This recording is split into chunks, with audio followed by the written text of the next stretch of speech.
Hello everybody, అందరికీ నమస్కారం. ఈరోజు మనం మాట్లాడుకోబోయే సబ్జెక్ట్ లివర్ ఫెయిల్యూర్ గురించి మరియు ఫ్యాటీ లివర్ గురించి. ఎస్పెషల్లీ నాన్ వెజిటేరియన్స్లో ఫ్యాటీ లివర్ అన్న పదం చాలా గట్టిగా వింటూ ఉంటాం టెస్ట్ చేయించుకున్న తర్వాత. లివర్ అనేది చాలా మంచి అవయవం. సో దట్ ఏంటంటే ఎన్నిసార్లు పాడైపోయినా సరే తిరిగి మళ్ళీ అది బాగుపడుతూ ఉంటుంది అన్నది ఎంత గుడ్గా చెప్తామో అంత దాన్ని నెగ్లెక్ట్ చేస్తూ ఉంటాం because of the only reason. కాబట్టి చాలా చాలా చాలా ఇంపార్టెంట్ రోల్ ప్లే చేస్తున్నటువంటి లివర్ గురించి ఇవాళ తెలుసుకుందాం. మనతో ఉన్నారు డాక్టర్ రవికాంత్ గారు. ఒకసారి కనెక్ట్ అవుదాం. సార్ నమస్తే. సార్ కరెక్ట్ గానే చెప్పానా సార్? లివర్ అనేది పాపం మనకి చాలా ఛాన్సులు ఇస్తూ ఉంటుంది, కానీ మనమే దాన్ని చాలా చిన్న చూపు చూస్తూ ఉంటాం. చాలా వరకు కరెక్టేనండి. సో లివర్ ఫెయిల్యూర్ అనేది ఎండ్ స్టేజ్ లివర్ డిసీజ్ అంటారు, అంటే final stage. So unfortunately liver final stage వరకు పాడైపోయే వరకు ఏ లక్షణాలు ఉండవండి. That is the saddest thing. కిడ్నీలో కూడా అంతే, ఫైనల్ స్టేజ్ వరకు పాడైపోయే వరకు లక్షణాలు ఏమి ఉండవు. సో ఫైనల్గా వన్ ఫైన్ డేని టెస్ట్ చేస్తే లివర్ ఫెయిల్యూర్ అయింది, కిడ్నీ ఫెయిల్ అయిపోయింది అని టెస్ట్లో వచ్చేసరికి 70 to 80% of the liver is gone, 70 to 80% of the kidney is gone. రెండు అలాగే ప్రజెంట్ అవుతాయి. సడన్గా అయ్యేవి తక్కువ అనమాట. ఈ లివర్ ఫెయిల్యూర్ అవ్వటానికి మోస్ట్ కామన్ కారణాలు ఏంటి, దాన్ని ఎర్లీగా డిటెక్ట్ చేయొచ్చా, చేస్తే ఏ రకమైన టెస్టులతో చేయాలి, కారణాలు ఏంటి, లక్షణాలు ఏంటి, ట్రీట్మెంట్ ఏంటి అనేది చూసుకోవాలి.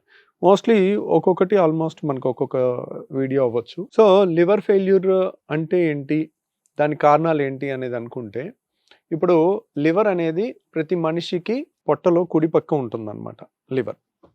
సో ఈ లివర్ అనేది కేజీన్నర ఉంటుంది మనిషికి. సో ఈ కేజీన్నర లివర్ వందల రకాల పనులు కలిసి చేస్తుంది అనమాట. ఫర్ ఎగ్జాంపుల్ హార్ట్ ఉందనుకోండి, ఓన్లీ ఒక్క పనే, అంటే ఏంటి, పంపింగ్. జస్ట్ బ్లడ్ వస్తుంది, బ్లడ్ పంప్ చేస్తుంది, అంతే, అదొక్కటే పని హార్ట్కి.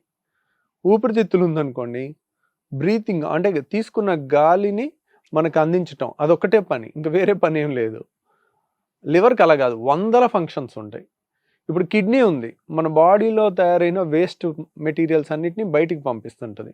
అంటే ఫర్ ఎగ్జాంపుల్ క్రియాటినిన్, యూరియా, ఇంకో రకరకాల వేస్ట్ ప్రోడక్ట్స్ అన్నిటినీ కూడా, యూరిక్ యాసిడ్, ఇట్లాంటి వాటి అన్నిటిని బయటికి పంపిస్తుంది కిడ్నీ.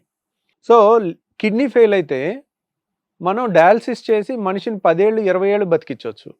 కానీ లివర్ ఫెయిల్ అయితే లివర్ డయాలసిస్లో చేసి మనిషిని 10 ఏళ్ళు 20 ఏళ్ళు బతికించలేము అనమాట. సో అది ఎందుకు, కాంప్లెక్స్ పనులు, మల్టిపుల్ పనులు, చాలా రకాల పనులు చేస్తుంటారు. ఫర్ ఎగ్జాంపుల్ ఏంటంటే, ఇంకేమేం పనులు చేస్తుంది లివర్ అన్నారనుకోండి, మన డైజెషన్, మెటబాలిజం, మన బాడీలో చాలా మెటబాలిజం, అంటే కొలెస్ట్రాల్ తయారవటం లివర్లో తయారవుతుంది. తర్వాత గ్లూకోనియోజెనిసిస్, గ్లైకోజెనిసిస్, గ్లైకాలసిస్, రకరకాల కెమికల్ రియాక్షన్స్ చాలా జరుగుతుంటాయి. ప్లస్ మన బాడీలో జరిగే టాక్సిన్స్ డీటాక్సిఫికేషన్ అంతా కూడా లివర్లో జరుగుతుంది. ఫర్ ఎగ్జాంపుల్ మనం ఒక ట్యాబ్లెట్ వేసుకున్నాం అనుకోండి, ఆ ట్యాబ్లెట్ అనేది మెటబలైజ్ అయ్యి ఒక 6 గంటల నుంచి 8 గంటల్లో బాడీలోంచి బయటికి వెళ్ళిపోతుంది. బయటికి ఎందుకు వెళ్ళిపోతుంది అంటే, దాన్ని లివర్ మెటబలైజ్ చేసి కిడ్నీ ద్వారా కానీ బైల్ జ్యూస్ ద్వారా కానీ మనకు అది బయటికి పంపించేస్తుంది అనమాట. సో ఫ్యాట్ సాల్యుబుల్ అయితే బైల్ జ్యూస్ ద్వారా, అది వాటర్ సాల్యుబుల్ కింద మారిస్తే కనుక యూరిన్లో పంపించేస్తుంది అనమాట. ఆ డీటాక్సిఫికేషన్, మనం ఏ మందు తీసుకున్నా it goes to the liver, అక్కడ మెటబలైజ్ అయ్యి దాన్ని బయటికి పంపించాలి. ఇప్పుడు ఒక బీపీ ట్యాబ్లెట్ తీసుకున్నాము, ఈరోజు వేసుకున్నాము, అది ఎప్పటికీ బాడీలోనే ఉంటే మళ్ళీ నెక్స్ట్ డే ట్యాబ్లెట్ వేసుకోక్కర్లే కదా, చాలా హ్యాపీ అది మనకి. That is a wonderful thing to happen. అలానే అది బయటకు వెళ్ళలేదు అనుకోండి, రెండో ట్యాబ్లెట్ వేసుకుంటే టాక్సిటీ వచ్చేస్తుంది. సో కాబట్టి అలా జరిగితే బాగానే ఉంటుంది కొన్ని వీటికి, కానీ బాడీ రూల్ ప్రకారం బాడీలో any foreign chemical liver detoxifies, liver దాన్ని ఏదో విధంగా మార్చేసి యూరిన్లో బయటికి పంపించేస్తుంది. సో ఆ మార్చే ప్రక్రియ అనేది ఎంత కాంప్లెక్స్ ప్రోడక్ట్ ఉన్నా, ఎన్ని రకాల మందులున్నా, అన్ని మందులు అదే ఫేట్, దాని 6 గంటలు కానీ 1 రోజులో కానీ దాని ఎఫెక్ట్ పోతుంది, మళ్ళీ కొత్త ట్యాబ్లెట్ వేసుకోవాలి. సో ఇలా ఇంకా మన బ్లడ్ క్లాటింగ్ అయ్యేదంతా, క్లాటింగ్ ఫ్యాక్టర్స్ అన్నీ లివర్లో తయారవుతాయి. ఓకే. బాడీలో ఆస్మాటిక్ ప్రెషర్, అది కూడా దానికి ఆస్మాటిక్ ప్రెషర్ మెయింటైన్ అవ్వాలంటే బ్లడ్ది ఆల్బుమిన్ అనే ప్రోటీన్ కావాలి. ఆ ప్రోటీన్ కూడా లివర్లోనే తయారవుతుంది. ఆల్బుమిన్ లేదనుకోండి, లివర్ ఫెయిల్ అయింది అనుకోండి, ఆల్బుమిన్ ఉండదు. ఆల్బుమిన్ లేకపోతే ఏమవుతుందంటే, బ్లడ్లో ఉండాల్సిన వాటర్ అంతా బ్లడ్లో ఉండకుండా చేతుల్లోకి, కాళ్ళలోకి, టిష్యూస్లోకి వచ్చేస్తుంది. మొహం ఉబ్బిపోతుంది, అంటే చర్మం కిందకి వాటర్ వచ్చేస్తుంది, కాళ్ళు ఉబ్బిపోతాయి. కాళ్ళు ఎందుకు ఉబ్బుతాయి, చేతులు ఎందుకు ఉబ్బవు అంటే కాళ్ళు కింద ఉంటాయి కాబట్టి, గ్రావిటీ ఉంటుంది కాబట్టి.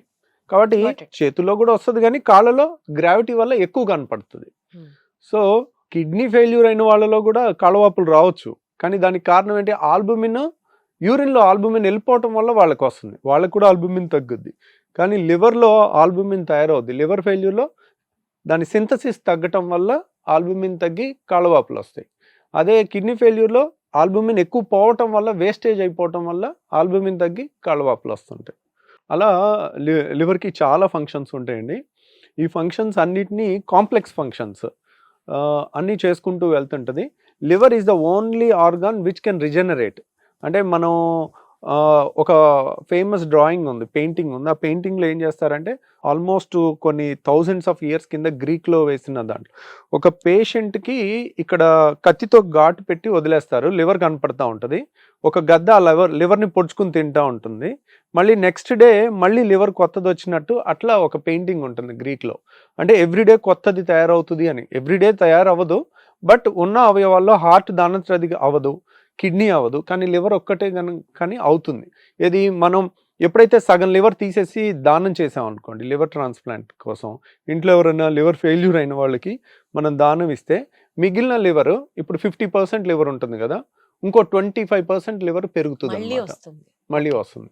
మొత్తం 100% రాదు, కానీ మిగిలిన ఉన్న లివరే, అంటే మళ్ళీ ఏదో ఏలు కట్ చేస్తే ఏలు పెరిగినట్టు లివర్ కట్ చేసిన మొక్క పెరగదు, మిగిలిందంతా కూడా కొంచెం సైజ్ పెరుగుతుంది అనమాట. అట్లా రిజనరేట్ అవుతుంది. లివర్ ఫెయిల్యూర్కి అన్నిటికన్నా ముఖ్యమైన కారణం ఆల్కహాల్. ఆల్కహాల్ తీసుకుంటూ ఉంటారు, రోజు టాక్సిన్ ఇస్తున్నాం. సో ప్రాబ్లం ఎక్కడొచ్చిందంటే ఎవరికి ఎంత ఆల్కహాల్ టాక్సిన్ అనేది తెలీదు.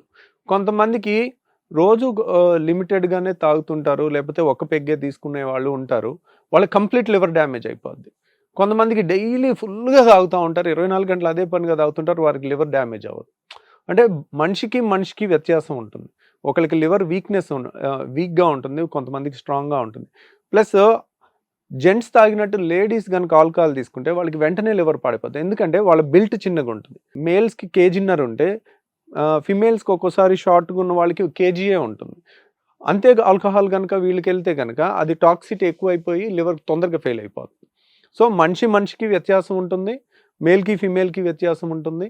ప్లస్ ఇది రోజు టాక్సిన్ ఇచ్చి మనం దాన్ని పనిగట్టుకుని పాడు చేస్తున్నాం. ఎందుకు అవుతుంది అంటే ఆల్కహాల్ అనేది ఇంకెక్కడ మెటబలైజ్ అవ్వదు. Alcohol is not a food item, it is a toxin. ఆ టాక్సిన్ ని డిటాక్సిఫై చేయాలి, అన్ని లివర్లోకి వెళ్ళి లివరే దాన్ని మారుస్తుంది. లివర్ దాన్ని ఏం విధంగా మార్చుకుంటుంది, చక్కగా దాని ఎనర్జీ కింద మార్చుకుని ఫ్యాట్ కింద మారుస్తుంది. బాడీలో ఏ అవయవం ఆ పని చేయలేదు, ఆల్కహాల్ ని ఫ్యాట్ కింద మారుస్తుంది. సో ఆ మార్చే క్రమంలో ఏమవుతుంది, ఫ్యాటీ లివర్ వస్తుంది.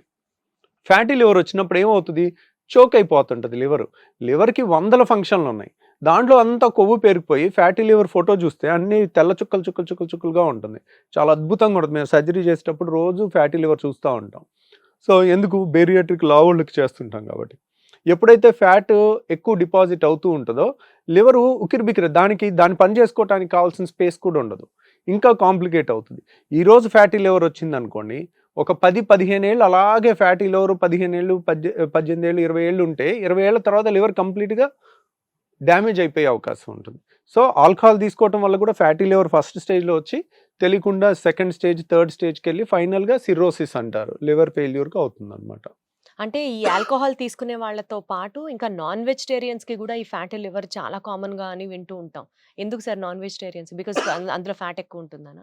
నాన్ వెజ్ తీసుకునే వాళ్ళకి ఫ్యాటీ లివర్ వస్తుంది అనేది ఎక్కడ ప్రూఫ్ లేదండి, కానీ లావు ఉన్న వాళ్ళకి ఫ్యాటీ లివర్ వస్తుంది. సో ఎందుకు, మీరు ఏదన్నా తీసుకోండి, నాన్ వెజ్ తీసుకోండి, వెజిటేరియన్ తీసుకోండి, మోతాదుకి మించి తీసుకొని లావ్ అయ్యారు అనుకోండి, బాడీలో ఫ్యాట్ ఎక్కువ ఉంటే లివర్లో కూడా ఫ్యాట్ ఎక్కువ ఉంటుంది. మనం తిన్న ప్రతి ఫుడ్ని పేగుల్లోకి వెళ్ళిన తర్వాత ఫస్ట్ లివర్లోకి వెళ్తుంది, లివర్లోకి వెళ్ళి అది ఫ్యాట్ కింద మనం స్వీట్ తిన్నా కానీ అది ఫ్యాట్ కింద మారుతుంది. సో ఆ ఫ్యాట్ అనేది ఫస్ట్ లివర్లో డిపాజిట్ అయ్యి తర్వాత బాడీ అంతటికి డిస్ట్రిబ్యూట్ అవుతుంది ఫ్యాటీ యాసిడ్స్ లాగా. సో ఆ విధంగా చూసుకున్నట్టయితే లివర్లో మనకి బరువు వల్ల వస్తుంది కానీ నాన్ వెజిటేరియన్ వల్ల రాదు. నాన్ వెజిటేరియన్ తిన్నా వస్తుంది, వెజిటేరియన్ తిన్నా లావుంటే వస్తుంది లా ఉంటే అన్నమాట. ఫ్యాటీ లివర్ వస్తుంది. Fatty Okay. లివర్ సో బేసికల్ గా ఫ్యాటీ లివర్ అంటే ఏంటి, ఫ్యాటీ లివర్ ఎందుకు వస్తుంది, ఈ ఎపిసోడ్ లో మాట్లాడుకున్నాం సార్. నెక్స్ట్ ఎపిసోడ్ లో ఫ్యాటీ లివర్ కి సంబంధించిన ట్రీట్మెంట్ ఏ విధంగా ఉంటుంది అండ్ దాన్ని నివారించాలంటే మనం ఎలాంటి జాగ్రత్తలు తీసుకోవాలి వీటి గురించి డిస్కస్ చేద్దాం. Thank you so much. Thank you.